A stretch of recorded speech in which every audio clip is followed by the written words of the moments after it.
کہ جن کو خوراک نہیں ملتی تو وہ بھوکے رہتے ہیں، تو بندے کے اندر برداشت بڑھتی ہے، تحمل بڑھتا ہے، اس تحمل اس برداشت کے بعد اللہ کی رحمت بندے کے اوپر پڑتی چلی جاتی ہے۔ احباب ذی وقار، یہ سارے طریقے اللہ کی رحمت کے حصول کے ہیں۔ اچھا، اسی طرح جب بندہ شام کے وقت روزہ افطار کر لیتا ہے تو اس وقت پھر سے ایک نئی ریہرسل شروع ہو جاتی ہے۔ یوں کہہ لیجئے کہ یہ پورا کا پورا مہینہ اللہ رب العزت بندے کو ایک خاص تجربے سے گزارتے ہیں، اور اس خاص تجربے سے گزار کر کے بندے کو اپنی رحمت کے قریب کرتے چلے جاتے ہیں۔ بھوکا رہنا اللہ کریم اس خاص تجربے سے گزارتے ہیں، دوسرے کو افطار کروانا ایک خاص تجربے سے گزارا جاتا ہے، دوسرے کے ساتھ غم گساری کرنا ایک خاص تجربے سے گزارا جاتا ہے۔ اچھا، پھر جب غروب آفتاب کے وقت انسان افطار کر لیتا ہے اور پھر محافل میں بیٹھ کے افطار کرتا ہے، افطار کا بھی ایک اپنا ایک لذت آتی ہے، روحانی طور پہ انسان کو اس ریہرسل سے گزارا جاتا ہے کہ پورا دسترخوان افطار کے وقت سجا ہوتا ہے، طرح طرح کے کھانے دسترخوان پہ ہوتے ہیں، لیکن انسان ہاتھ آگے نہیں بڑھاتا جب تک کہ اس کے کانوں میں اللہ کی کبریائی کی آواز نہیں پڑتی، اجازت نہیں ملتی، تو اس وقت اپنے دسترخوان پر پڑی ہوئی چیز سے پر ہاتھ اٹھاتا ہے، اس لیے کہ اللہ نے اجازت دے دی۔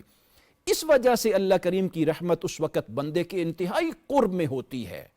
ناظرین گرامی، رسول اللہ صلی اللہ علیہ وسلم نے ارشاد فرمایا کہ مومن کا افطار کے وقت اللہ کے قریب ہونا انتہائی اللہ کو محبوب ہوتا ہے، کہ افطار کے وقت اللہ کی بارگاہ میں اٹھے ہوئے ہر طرح کے ہاتھ اللہ کریم اپنی بارگاہ میں ان دعاؤں کو قبول کر لیتا ہے، اور افطار کے وقت اللہ کریم کسی طرح کی دعا رد نہیں کرتا۔ اس لیے ناظرین گرامی، روزے دار افطاری کے اوقات میں اپنی دعاؤں کو خاص کرتے ہیں۔ تو ناظرین گرامی، جب افطاری کا ٹائم آئے رمضان المبارک میں، آپ کو بھی چاہیے کہ اپنے لیے ان اوقات کو خاص کر لیں، اور دعاؤں میں بھی خاص دعائیں مانگی جائیں، کیونکہ وہ رحمت کا ٹائم ہوتا ہے۔ اور پھر اسی طرح آپ آگے چلیے تو جب عشاء کا ٹائم آتا ہے تو روزے دار دوبارہ سے مسجد میں حاضر ہو کر کے اپنے رب کریم کی بارگاہ میں عشاء کی نماز کے بعد تراویح کی صورت میں حاضر ہو جاتے ہیں۔ وہ کلام جو اللہ کریم نے دنیا پہ نازل کیا تو اس نے انسان کی کایا پلٹی دی۔ وہ انسان جو اپنے جیسے دوسرے انسان کو زندہ رکھنے کی اجازت نہیں دیتا تھا، بیٹیوں کو زندہ درگور کرتے تھے، یہ قرآن آیا تو ان کے دلوں میں بیٹیوں کے لیے رحمت اور محبت جاگی۔ یہ کس لیے ہوا؟ یہ اللہ رب العزت نے اس قرآن کو نازل فرمایا۔ اچھا، اب آگے چلتے چلے جائیے، وہ تراویح کی صورت میں وہی انسان جو دن بھر کے اپنے معاشی معاملات سے تھکا ہوتا ہے، تو وہ رات کو تراویح کی صورت میں اللہ کا کلام اپنے کانوں سے سماعت کرتا ہے اور اپنے دل میں اللہ کے کلام کو جگہ دیتا ہے، اور اللہ کی رحمت اس کے اوپر برستی ہے۔ انہی مراحل کو آگے لے جائیے، تھوڑا سا آگے چلیے تو تہجد کے ٹائم آتا ہے۔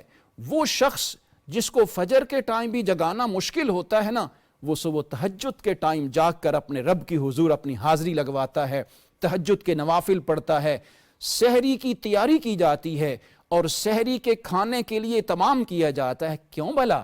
اس لیے کہ اس کو اللہ نے حکم دیا ہے۔ اس وقت اللہ رب العزت کی ایک خاص رحمت اپنے بندے کے اوپر پڑتی ہے کہ اسی انسان کے لیے تو فرشتوں نے کہا تھا کہ یہ لڑائیاں کرے گا، یہ خون بہائے گا، یہ فساد پھیلائے گا، آج یہی انسان میرے حکم پر کس ٹائم جاگ کر سب سے پہلے اپنے دن کی ابتدا کر رہا ہے، اور یہ میرے حکم پر ہی ہے۔ تو اس تہجد کے ٹائم میں جاگ کر کے بھی اللہ کریم بندے کو اپنی رحمت کا اظہار کرتے ہیں، اور پھر جب وہ فجر کے ٹائم نماز کی ادائیگی کرتا ہے، اللہ کی رحمت پھر بندے پہ پڑتی ہے۔ تو یوں سمجھیے کہ یہ خاص سیزن اور خاص موسم ہوتا ہے۔ میں تو یوں کہتا ہوں کہ آپ جانتے ہیں کہ معاشی طور پر ہمارے کاروباری طبقے میں ایک خاص بات ہوتی ہے کہ جب سیزن آتا ہے تو وہ ایک خاص سیل لگا دیتے ہیں۔ تو میں عرض کروں گا آپ کے سامنے صرف آپ کو سمجھانے کے لیے ناظرین گرامی کہ اللہ کی رحمت رمضان میں ایک خاص رحمت کے طور پہ اللہ رب العزت نے ایک سیزن مقرر کیا ہے اپنی رحمت کے حصول کا۔ تو بندے کو چاہیے کہ ان دنوں میں اللہ کریم کی رحمت زیادہ سے زیادہ حاصل کرے۔ ناظرین گرامی، دعا ہے رسول اللہ صلی اللہ علیہ وسلم کی اس حدیث طیبہ کے مطابق کہ اللہ کریم ہماری زندگیوں میں رمضان المبارک ہمیں پھر عطا کرے اور ہم اس کی قدر کر کے، اس کی عزت کر کے، اس کی رحمت کو حاصل کر کے جنت کے مستحق بن جائیں۔ وما علیہ الا البلاغ۔